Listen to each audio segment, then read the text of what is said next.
Hello students, welcome to Easy Science YouTube channel. Please do subscribe to Easy Science YouTube channel and click the bell icon. You will never miss an update from Easy Science YouTube channel. And please share with your friends and ask them to subscribe. So let's move on to the class today. Yesterday we have discussed about the structure of the tooth and the structure of the tongue. So what is the next part of the alimentary canal? Right, after buccal cavity, we discussed that it is pharynx, right? Now, the oral cavity leads into pharynx, children. There were three parts. Pharynx was divided into three parts. One is the nasopharynx. The second one is the oropharynx.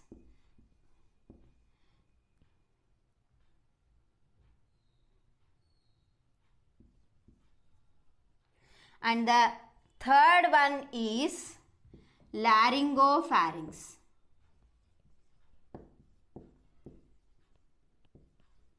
So it was divided into three parts: nasopharynx, oropharynx and laryngopharynx. The nasopharynx is considered to be the upper part. Oropharynx is considered to be the middle part. And the laryngopharynx is considered to be the lower part of the pharynx. Right. Now, so the pharynx, what is the significance of the pharynx? You know, children, it is the common passage for both food and air. For both food and air. Now, the windpipe, which is known as trachea, right? So, it will first opens into the larynx and then into the laryngopharynx by a structure called glottis. It is attached, trachea will be attached to the larynx first. Larynx, you know what is a larynx? It's voice box. Whenever air passing through the larynx, the vocal cords are present inside the larynx. Whenever air was passing, these vocal cords vibrate and produce sound. So it enters into the larynx and then into laryngopharynx by glottis. Now already I said that pharynx is the common passage for both food and air. Right. So how from the pharynx food enters into the food pipe and air enters into the windpipe. So this is the middle structure, children. So both food and air will enters into the pharynx. Now here they will be divided. Food is divided to this side and air is divided to this side. Food has to go to food pipe and the wind has to go to windpipe. So windpipe is trachea and the food pipe is known as esophagus. So how pharynx will do this process? Always sending the food towards the food pipe and always sending the air to the windpipe. How pharynx can do? So this can be done by it has a muscular flap-like structure, children. It has a muscular flap-like structure. So this structure is what? What is this muscular flap-like structure? It is epiglottis. The muscular flap-like structure is called epiglottis. So what the epiglottis will do? Whenever you are eating the food, the epiglottis will be closed partially so that, towards the windpipe, the opening pharynx will be open to food pipe and windpipe. So it will be closes the opening towards the windpipe partially. See, remember, it's not completely, right? So some of the air has to be moved. Exchange of gases continuously takes place. Partially closed so that the food will goes only into the food pipe. And when you are speaking, the epiglottis makes this opening widely. Epiglottis only opens widely so that more amount of air will goes into the windpipe. So this is the function of this epiglottis, and pharynx can able to this function efficiently because of this muscular flap-like structure. Do you remember, children, your elders will say don't talk while eating. Yes, that's true, children, because whenever if you are eating, like when you are eating, if you start talking, epiglottis opens widely and sometimes food will enters into the windpipe and it causes choking. It's very, very effective, or it is very important that you should not speak while eating, right? And what is present inside the pharynx? Only these are present? No, pharynx also contains tonsils, children. Pharynx also contain tonsils. It is made up of lymphoid tissue. Tonsils is made up of lymphoid tissue. 3 types of tonsils are there, children. One is pharyngeal tonsils.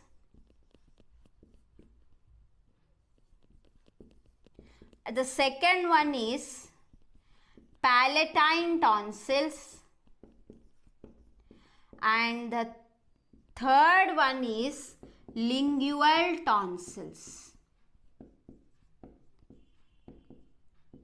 So now from the pharynx already we discussed the food goes into the esophagus. So what is present inside the esophagus? Now let's discuss.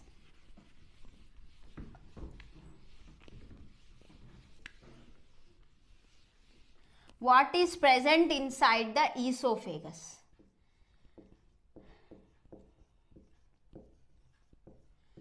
Esophagus is a tube-like structure, children.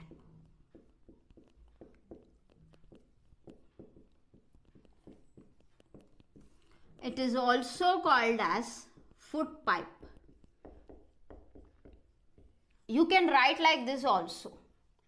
Esophagus. Both are correct, children, spellings. So it's a tube-like structure. See, the process of digestion do not takes place inside the esophagus. This is the only part in the alimentary canal where digestion do not takes place. What happens then? Why the food was entering into this esophagus? As it is a tube-like structure, carries the food from mouth to the stomach.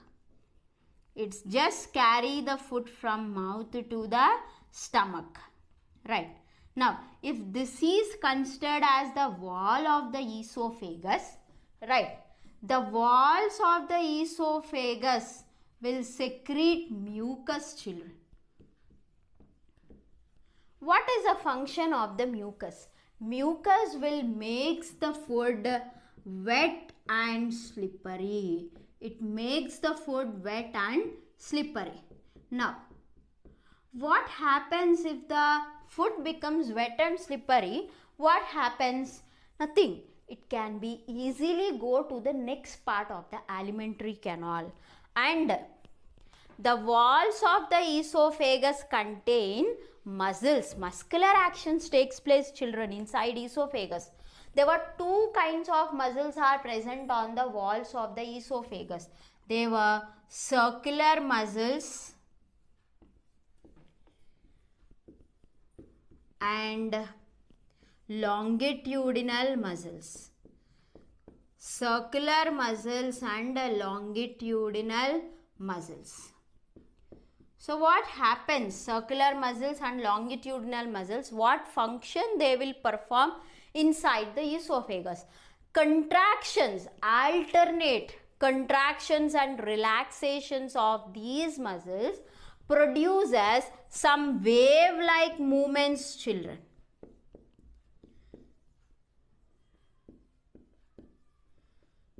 Contractions and relaxations. See, for example, if the circular muscle contract, longitudinal muscles will relax. Now, if the circular muscles relax, longitudinal muscles will contract. Alternate contractions and relaxations of circular and longitudinal muscles produces wave-like movements.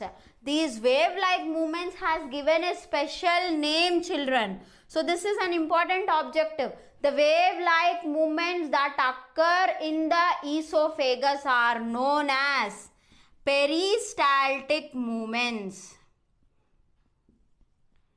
Peristaltic movements, or simply we call them as peristalsis. Simply we call them as peristalsis. This is important point. Now one more important point is there, children, inside the esophagus, which you have to remember.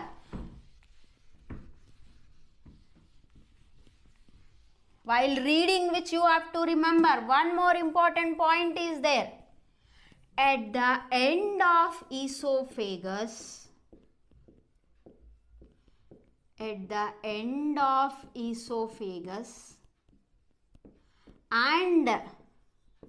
at the entry of stomach. Now from esophagus, food goes to the stomach only. That is only the next part of the alimentary canal, right? So at the end of the esophagus and entry of stomach, there is a sphincter, children. In between these two structures, there is a sphincter. That sphincter is known as gastroesophageal sphincter. It is gastroesophageal sphincter. How to remember, teacher? Yes, it's very easy. Gastro is related to stomach and esophageal is related to esophagus. At the end of the esophagus and entry. So, entry, food was entering into the stomach. That's why the first part they have given gastro. At last, at the end of the esophagus, that's why the second part they have given esophageal. This is gastroesophageal sphincter. And one more sphincter also present, children, that we call it as, remember, these two sphincters you have to remember. Upper esophageal sphincter. It's upper esophageal sphincter. Right. And where it is present? It is present at the end of pharynx and the entry of esophagus. Now, two sphincters are there inside the esophagus. What is the function of these sphincters? Just to regulate the entry of the food into the esophagus and into the stomach. Right.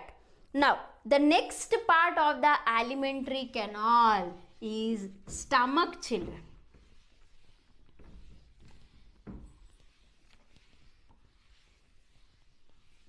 Yes. Now, the next part of the alimentary canal is stomach. So, stomach is a J-shaped structure, children. It's a J-shaped structure, inextensible,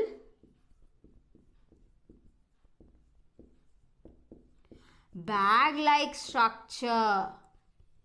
Stomach is an inextensible bag-like structure. Muscular organ, children. It is also a muscular organ. Is known as stomach. Stomach is divided into three regions, children. One is the cardiac region.